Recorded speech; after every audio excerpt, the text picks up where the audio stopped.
Voyage au centre de la Terre est un fascinant roman du genre d'aventure de Jules Verne. Il contient des éléments de science-fiction, des descriptions détaillées et un vocabulaire très riche. Ce roman explique l'histoire d'une bouleversante expédition vers les entrailles de la Terre, menée par l'irascible professeur Lidenbrock, son neveu Axel et le stoïque guide Hans Bjelke. La descente commence au mystérieux volcan Sneffels, en Islande. Les personnages parviennent à faire d'incroyables découvertes, tout en survivant à des situations extrêmement dangereuses, dans un environnement complètement inconnu. L'intrigue est un élément essentiel dans toutes les œuvres de Jules Verne. Dans ce cas, elle ne fait que monter durant tout le roman. Dès le moment où la descente du cratère commence, néanmoins, l'intrigue devient une sorte de peur de tout ce qui va être rencontré, de l'inconnu. Voyage au centre de la Terre est un roman fantastique qui utilise du vocabulaire scientifique et technique de façon compréhensible. Personnellement, je recommanderais ce roman, cette œuvre, à tous les lecteurs avec un niveau de B2, dès l'âge de 12 ans. Vu que Verne tend à encourager fortement l'imagination du lecteur et utilise un vocabulaire enrichissant, ce roman peut devenir le nouveau livre préféré de plusieurs jeunes lecteurs.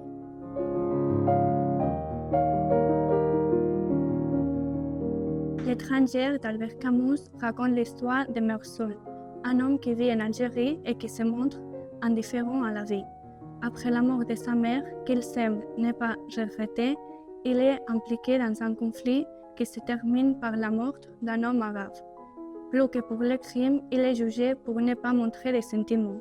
Finalement, Meursault accepte que la vie n'a pas de sens, mais il trouve la paix avec cette idée.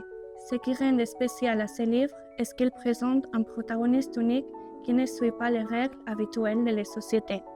Sa façon de voir la vie vous fait réfléchir sur des sujets comme le sens de l'existence et la liberté. Il s'agit d'une histoire simple mais avec un grand impact. Je recommanderais L'étranger à ceux qui aiment les livres qui les font réfléchir sur la vie. Il est parfait pour les jeunes et les adultes qui cherchent quelque chose de différent, avec un personnage qui voit le monde d'une autre manière et fait face aux choses avec une sincérité étonnante. Je recommanderais L'étranger à ceux qui aiment les livres qui les font réfléchir sur la vie.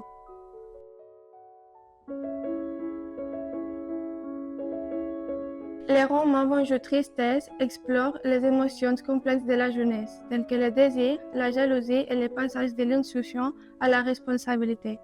À travers Cécile, les romans abordent la recherche de la liberté et les tensions familiales. Ce qui rend ces romans encore plus importants et saisissants, ce sont les sujets tabous du XXe siècle, que les livres décrivent sans aucune crainte et comme s'il s'agissait de quelque chose de normal et de beau. Je les recommande aux adultes et aux jeunesses qui aiment les histoires introspectives et psychologiques, qui apprécient les classiques français courts mais puissants.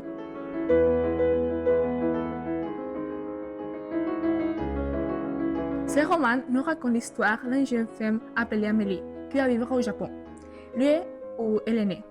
Là, elle découvre la réalité de vivre au Japon quand elle commence à travailler dans une entreprise où elle est au-dessus des questionnables la tradition japonaise. Le roman a un style d'écriture vraiment différent et une œuvre sordide avec un vocabulaire très concret. En plus, l'œuvre est étonnante pour ses personnages fous et les situations si bizarres qu'il raconte.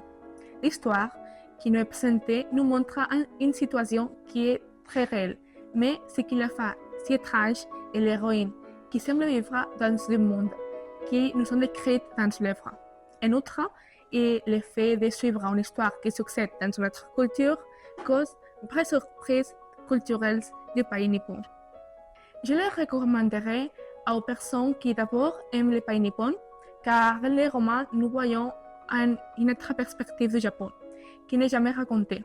Aussi, aux personnages qui aiment lire livres qui malgré expliqués et faits autobiographiques se mélangent avec la fantaisie de l'auteur et surtout pour les jeunes qui cherchent à lire un livre étonnant et différent.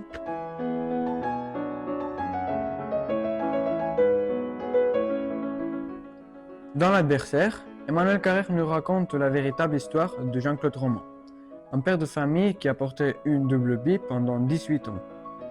Il semblait être un homme exemplaire.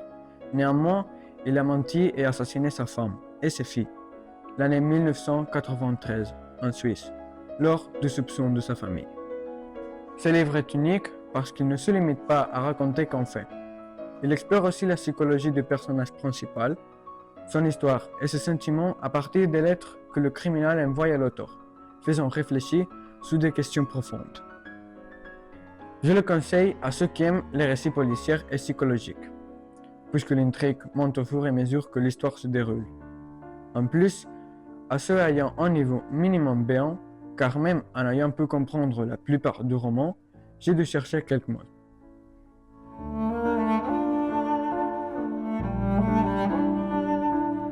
Ce roman explique l'art de l'histoire d'un enfant juif qui échappe de rafles nazis en Belgique.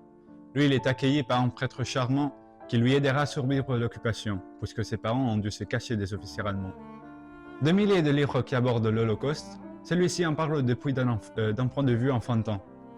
C'est Joseph Leroux qui raconte sa propre histoire avec la naïveté caractéristique de son âge, 10 ans.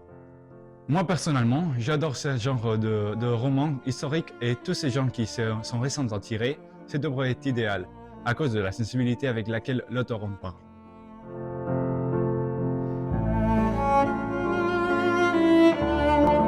Dans ce roman autobiographique, Simone Weil nous raconte sa vie et son parcours, en passant par les horreurs de la Shoah, ses nombreux combats, notamment son engagement pour la cause féminine en tant que ministre de la Santé et la vision qu'elle avait sur l'Union européenne, mais aussi l'importance du devoir de mémoire, non pour s'attarder ou souffrir davantage, mais pour en tirer des leçons qui nous rendent chaque jour plus forts. Ce qui différencie ce livre de beaucoup d'autres romans historiques, c'est son témoignage émouvant, puissant et poignant d'une femme qui a vécu cette période, car qui mieux que ceux qui l'ont vécu peuvent la raconter. Personnellement, je recommanderais ce livre à toute personne à partir de 12 ans qui aime l'histoire et les récits autobiographiques, en particulier sur la Seconde Guerre mondiale et l'époque contemporaine.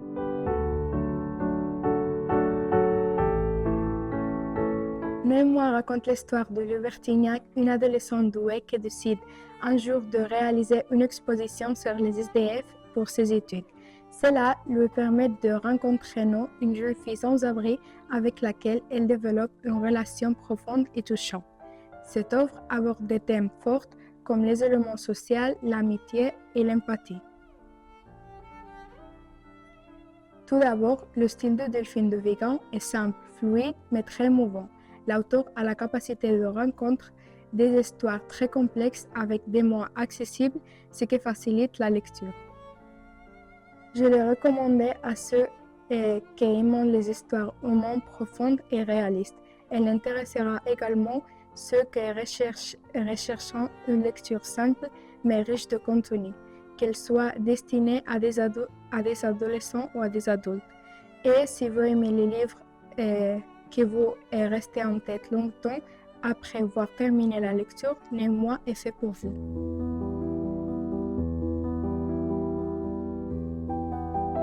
Il s'agit d'un roman de genre suspensif, sociologique et psychologique qui nous raconte l'histoire d'une nounou qui a tué les enfants dont elle a la charge, de l'apparition de la nourrice dans la famille Massé jusqu'à la tragédie.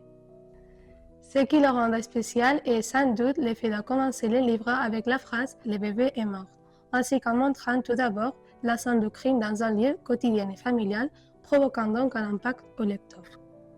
Je recommande Chanson douce à ceux qui disposent d'un niveau à partir de V1+, en raison du vocabulaire qu'il faut parfois chercher et de la familiarisation des termes du passé qui apparaissent au fil de la lecture avec des flashbacks. En outre, les romans abordent des thématiques comme la nuit, la mort et la maternité, lesquelles ne sont pas adaptées à certains âges. Alors, je conseille que Chanson douce soit lu par des personnes âgées de moins de 14 ans et possédant un niveau V1+. Enfin, si vous aimez des livres de suspense avec des analyses psychologiques pendant la lecture et qui vont droit au but, je vous conseille définitivement cet roman.